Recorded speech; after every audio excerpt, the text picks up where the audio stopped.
नमस्कार. लक्ष्मीच्या पावलांनीमध्ये आज आपण पाहत आहोत.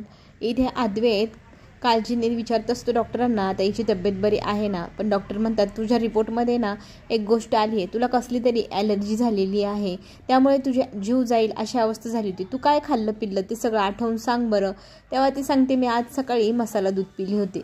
तर तुला त्याच्यातली कशाची ॲलर्जी असू शकते का? लहानपणी तिने ब्राझील नट्स खाल्ले होते, फार महाग असतात, त्याच्यामुळे ते कधीतरीच घरात येतात आणि ते खाल्ल्यावरती मला असंच झालं होतं. मी एकदम सिरियस झाली होती. आता हे दुधामध्ये नक्की कोणी टाकले?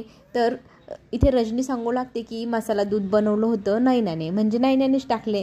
आता नैना म्हणते हे सगळं पॅकेटमध्ये असतं, मला काय माहिती, मी त्याच्यातल्या सगळ्या वस्तू वाचल्या नव्हत्या, माझ्याकडं नकळतपणे टाकला गेला असेल, माझा काय दोष त्याच्यामध्ये. त्यावेळेला रोहिणी सगळ्यांसमोर तिला ओरडण्याचं नाटक करते. कुठलंही काम तुला शांततेत आणि चांगल्या पद्धतीने करताच येत नाही का?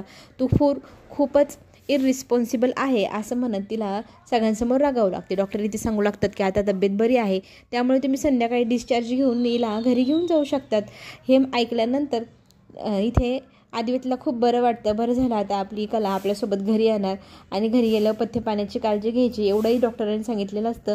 ती काळजी घेण्यासाठी अद्वैत आता ठाण मांडून तिच्याजवळ बसलेला असतो. कला इथे आता म्हणू लागते की मी आजारी असले की तू माझी जास्त काळजी घेतो, जास्त माझ्याजवळ राहतो, मी नाश काय आजारी राहते. तर तो तिला तोंडावर हात ठेवत म्हणतो असं काही बोलू नको, खरंच तू नसली की मी खूपच वीक होऊन जातो, मला खूप आंधळं पांगळं असं झाल्यासारखं वाटत होतं, तुझ्यामुळे मला ताकद येते, तू नसली तर मी एकदम एकटा पडतो गं, तू खूप महत्त्वाची आहे माझ्या आयुष्यात. इकडे ती संध्याकाळी खाली येते आणि अनामिका घरभर पाहिलं कुठं दिसत नाही, कुठे गेली हा प्रश्न काला सगळ्यांना विचारते. आता तिला काय उत्तर द्यावं, कोणाला काही समजे ना. इथे नाही ना तिच्या सासूला म्हणते आता याच्यात ना तेल टाकण्याचं काम मी करते. ती पुढे सरसवून लगेच म्हणते तुला काहीच माहीत नाही, तू खूप आजारी होती, तुला काहीच सत्य कोणीच सांगत नाही, पण मी तुला सांगते.